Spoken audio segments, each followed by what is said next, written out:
guys, welcome po muli sa aking YouTube channel. My name is Lyco Fer de Leon. Ngayong araw po na to, nandito po tayo sa loob po ng Innova E na manual. Wala pa po ako nagagawang video po nito. Meron pa lang po tayong Innova G saka Innova J. So kung gusto nyo pong makita po yung differences po nun, pakitingnan po na ilalagay ko po sa description yung mga links. So hindi ko na po patatagalin. Ito na po yung Innova E manual.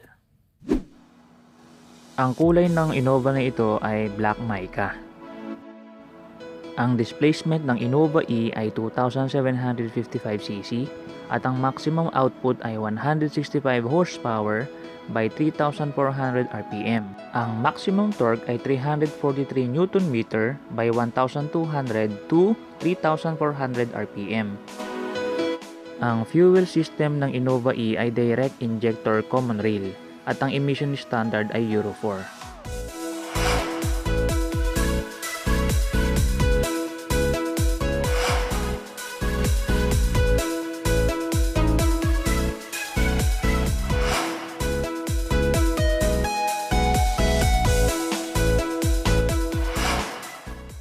Ang headlamps ng Innova E ay multi-reflector halogen. Ito ay may front fog lamps with chrome bezel. Ang front grille nito ay resin with silver paint. Ang tires and wheel sizes nito ay 205 by 65, rim 16, alloy with center cap. Ang front brake ng Innova E ay ventilated disc at ang rear brake naman ay leading trailing drum. Ang outside view mirror ay color keyed at meron itong side turning lamps. Grip type door handles kakulay ng body. Ang antena nito ay fin type na. Ang lahat po ng variant ng Innova ay meron na pong rear spoiler at meron na rin po itong LED high mount stop lamp.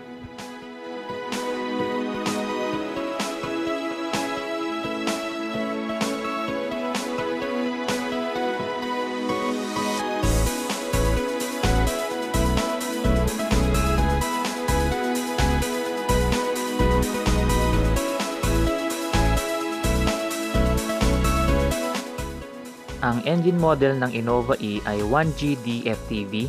Ito po ay 5-speed manual, direct injection, 4-stroke, common rail diesel. Ito ay 2.8 liter diesel, 4-cylinder, inline 16-valve, double overhead camshaft, variable nozzle turbocharger with intercooler. Tingnan naman po natin yung interior design.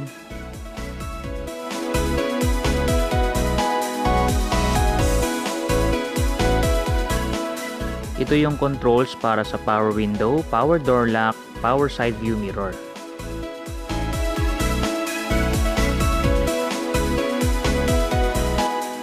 Ang driver seat nito ay merong vertical height adjuster, merong reclining, at meron ding sliding.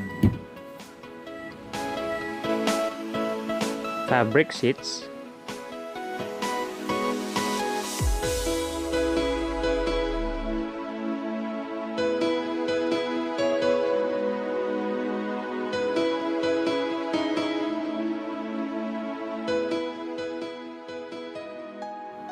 Ang second row seats nito ay 60/40 fold, one touch tumble, meron na rin tong slide and recline.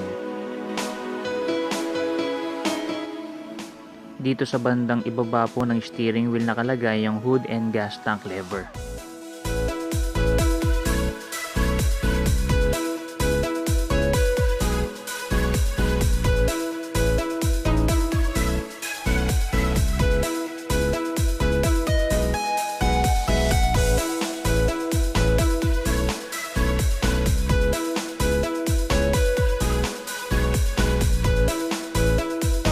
Ang audio system nito ay 2-din CD, tuner, MP3 with USB and auxiliary input.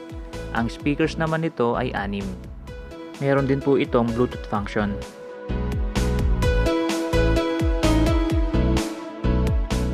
Meron na rin po itong Eco mode at meron na rin po itong Power mode. Ito po yung cambio ng 5-speed manual.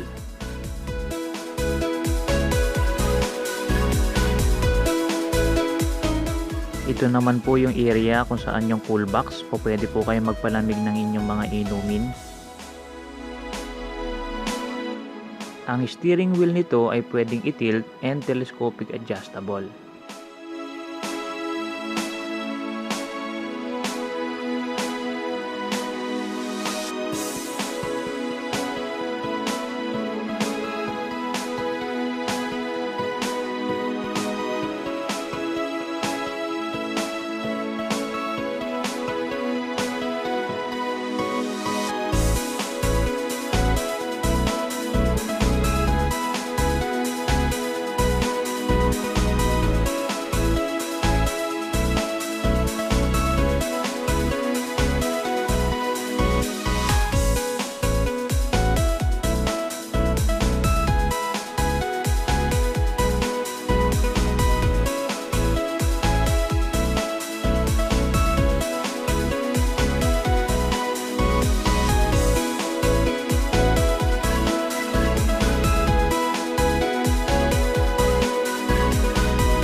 Ang rear seats ng Innova ay 50-50 fold, one touch easy space up.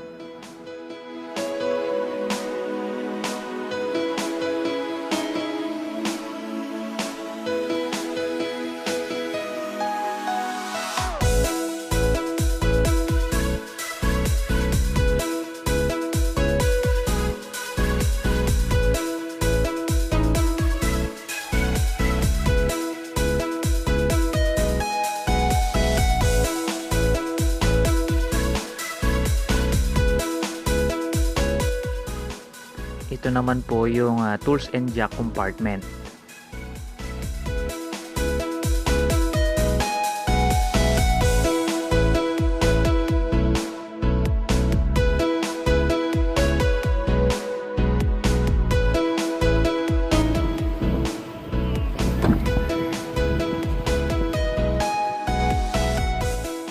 So ito naman po yung part ng ilalim. So nandito po yung spare tire. So kung mapapansin nyo po, alloy wheel pa rin po siya. Same size po lahat ng gulong. Diyan po nagtatapos ang aking presentation. Maraming salamat po sa inyong panonood. Kung nakatulong sa iyo itong video na to, please paki-like, paki-share, and please subscribe.